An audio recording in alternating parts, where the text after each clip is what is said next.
My name is Gia. I've been married to Josh for 3 years now. Even though we haven't had kids yet, we are happily sailing through our married life together. His family has a large number of close relatives, and they all get together over Christmas. I get roped in to entertain these guests. Josh being the eldest son, and I, as his wife, I'm supposed to assist his mother in preparations. It wouldn't be so bad if it were just that. The toughest part for me isn't Christmas, it's Thanksgiving.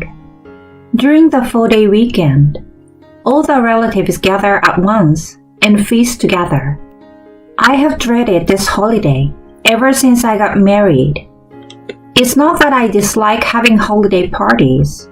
In fact, I enjoy them a lot. I don't mind cooking or making various preparations when relatives come over. It's the blatant mother-in-law's bullying that I can't stand. Right from the start, she viewed me as a woman who stole her precious son, an enemy. She's got this perception. When we went to visit her the day after our wedding, she straight up said to my face, "I don't acknowledge you as my family. Mark my words." Even I, someone who has thick skin, was stunned to say the least.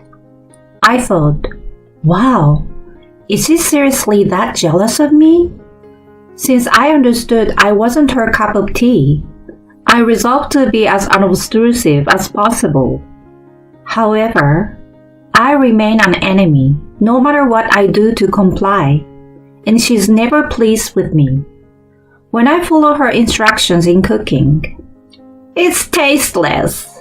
If you can't even cook, you don't deserve to be the wife of my son."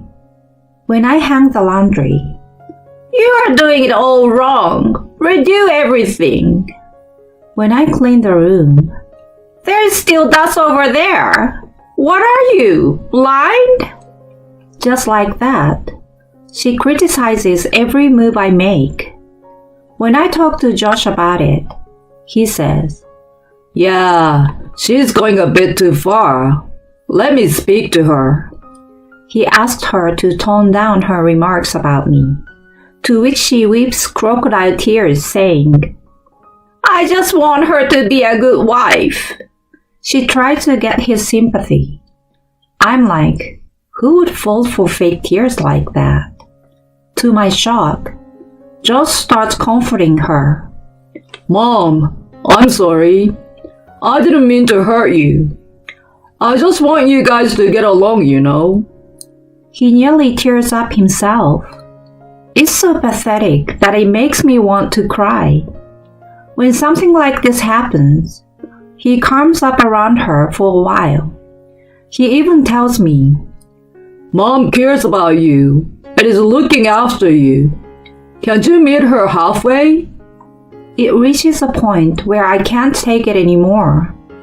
I'm doing my absolute best, you know, but it seems no matter what I do, she isn't happy. So what can I do? I end up snapping at him, although it's not entirely his fault. He's been acting all nervous lately, trying to make things between Yolanda and me. That's been irritating me for some reason. When I raise my voice, he seems lost and just mutters, "Sorry." That's all he says. If he's sorry, he should do something about his mom. But it seems whenever she cries, he can't help but feel terrible. I get that he is kind, but he should have my back at all times. That's how I have been feeling all along. As my bad relationship with Yolanda continues, Thanksgiving arrives again. As usual, we were summoned to her place, and I'm getting ready with food and drinks for the impending crowd of relatives. Josh tries to help, but Yolanda holds him back, engaging him in a constant conversation to keep him from assisting me. Despite his troubled look, he can't ignore her and ends up chatting with her. After a while, The relatives start showing up one after another. I know most of their names, but there are a few unfamiliar faces. I signal Josh over and ask, "Who are they?" That's Mom's younger brother's family. Uncle Nick and Aunt Erin, and that's my cousin. It's my first time meeting them, so I introduce myself and start a brief chat. Uncle Nick is so friendly that I can't believe he's Yolanda's brother. Aunt Erin is a genuinely lovely person, and their daughter, who is a year younger than me, has this carefree vibe. "Oh, you're Gia, the wife of Josh, right? So happy to finally meet you." Alana, Josh's cousin, almost jumps on me to give me a big hug. There isn't anyone my age in the usual crowd, so meeting her is exciting for me. When Yolanda sees me cheerfully chatting with Alana, she walks over and whispers, "What all this chit-chat? Get back to your work." She hisses into my ear in a low voice. She's wearing a smile that doesn't reach her eyes. She detests seeing me having fun with the relatives. To avoid upsetting her father, I quickly go back to the kitchen. A few minutes later, Alana comes in as I'm frantically preparing alone. "Hey girl, what you doing? Let me help you." "Oh really? Thanks." I ask her to serve food onto plates, and at that moment, Yolanda must sense something and come into the kitchen. She shoots me a nasty look, then immediately switches to a smile and turns toward Alana. "Don't worry, Alana. This is something Gia said she wants to do. Hey, could you pour drinks for everyone instead?" Alana gives me a worried look, but dealing with Yolanda's mood swing is more of a hassle, so I say, "Yeah, I'm good here. So can you handle that for me?" Then she follows Yolanda out of the kitchen. Yolanda comes right back, looking like a devil. "Don't make others do your work, you useless thing. Next time you pull something like this, I won't let you get away with it easily." I simply apologize and continue with preparations in silence. Alana checks on me occasionally, but thinking it will be a hassle if Yolanda catches me again, I force a smile and tell her everything is okay. After a while, the food is finally ready, and I start serving the relatives seated around the big table. Yolanda doesn't lift a finger to help, and when Alana and Aunt Erin try to assist, she said, "She wants to do it herself, so let her. Just watch over her." She comes up with a convenient lie and is adamantly unwilling to let me receive any help. I feel Alana's concerned glances, but I pretend not to notice and continue serving the food. Of course, Josh doesn't even try to intervene, being afraid to upsetting his mom, and quietly sits in his seat. Will this keep happening forever? I suddenly feel everything turning bleak. After finishing serving all the dishes, I take a break alone in the kitchen, snacking on leftovers and lounging on a chair. I hear Yolanda's loud laughter coming from where everyone's gathered. She keeps going on for so long that curiosity takes over me, and I take a peek. Once I listen in on their conversation, I realize that what she's saying is beyond appalling. "Well, you know, Gia is really useless. No matter how many times I tell her, she just can't get the chores right. I don't know if she will ever get it. It's ridiculous, you know." She cracks up after saying that. It turns out, the laughter I've been hearing is just her bad-mouthing me.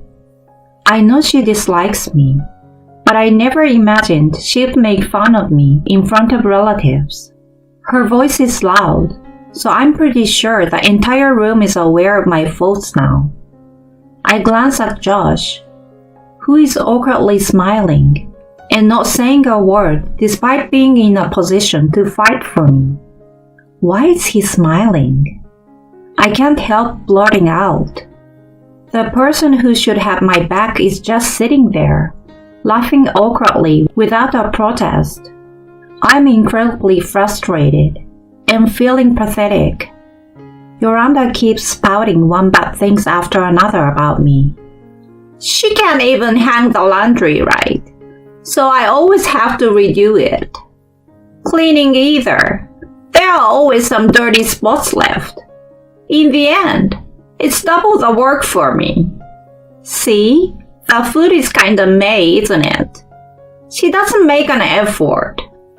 Even though the relatives don't seem genuinely amused by the stories she is sharing, they're going along with the mood. They laugh and nod in agreement. I feel for you. They sip drinks while listening to her bad-mouthing me. I can't do this anymore. I feel all the anger I've been holding back surging up, realizing I can't take it anymore. As I step inside the room to say I'm leaving, a spoon suddenly flies toward Yolanda with tremendous force. Oh my God! She barely dodges it, but it flies right past her head at incredible speed. She can't seem to grasp the situation, and everyone else freezes too. I'm also confused as to who threw the spoon. Then, someone speaks up. You have been spouting nonsense all this time. Who are you to speak like that? I turn towards the boys. Alana. She still hasn't noticed me standing by the door. She glares at Yolanda and says, Do you even realize how much burden you're putting on Gia? Making dishes for this many people all by herself is insane. You don't even let me help her and say she wants to do it alone. I knew something was off from the start. Yolanda is clearly panicking and blurts out, It's true. She always does things on her own. Alana finally notices me in the room and asks, Is that true, Gia? Well, even though I was seething with anger moments ago, I can't find the right words to say in front of everyone. Seeing me struggle, she encourages me. It's okay, Gia. Tell us the truth. I try hard to hold back my tears as I look straight at her. I never said such things. Yolanda always nitpicks everything I do and verbally abuses me. Hearing that, she stands up, fuming. Don't you dare lie! You're basically a useless woman who can't do any housework in the first place.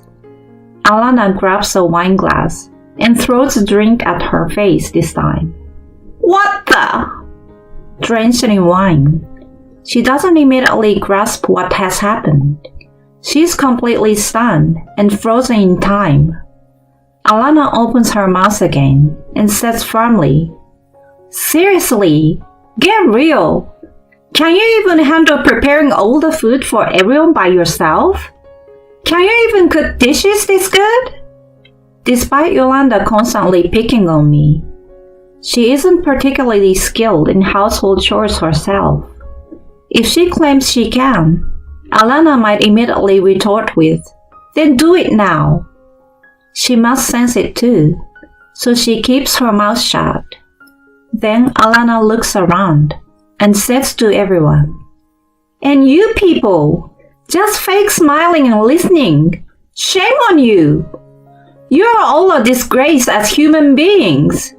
Having rotten people like this as relatives is embarrassing.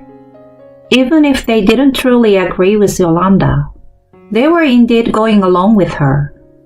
Everyone is quiet and looking down, seemingly feeling guilty.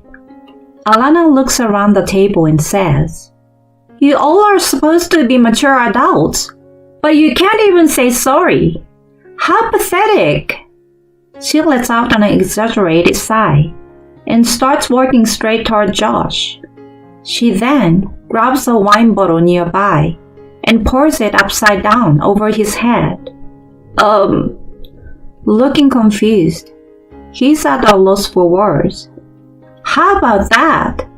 Feeling refreshed now? Just so you know, you're the worst. Despite your wife always going through this, how can you just sit there like it doesn't concern you? Are you a statue or something? Should I toss you out like bulky garbage? Scolded by his younger cousin, he's thrown off balance. Well, I've tried telling my mom a few times. He tries to justify himself. If nothing changed in the end, it's pointless, isn't it? You can't even understand something as basic as that? You're failing as a husband. I feel so bad for Gia. She's way too good for Aunt Yolanda and you. She brings a hammer down on his head. Suddenly, he stands up and walks toward me. He then immediately starts apologizing. I'm really sorry, honey. Stunned by his unexpected action, all I managed to say is, "It's okay, don't worry." Alana comes over to me and grabs my arm.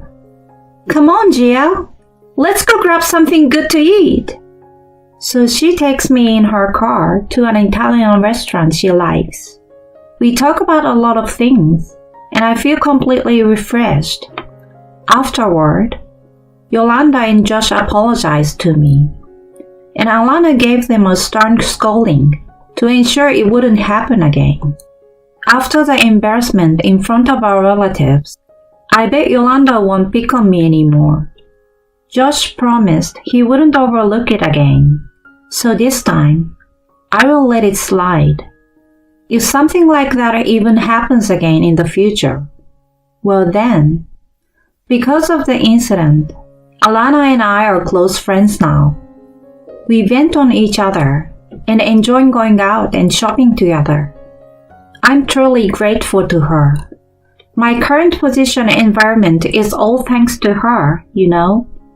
Since that incident, Yolanda stopped giving me a hard time and even started helping with cooking.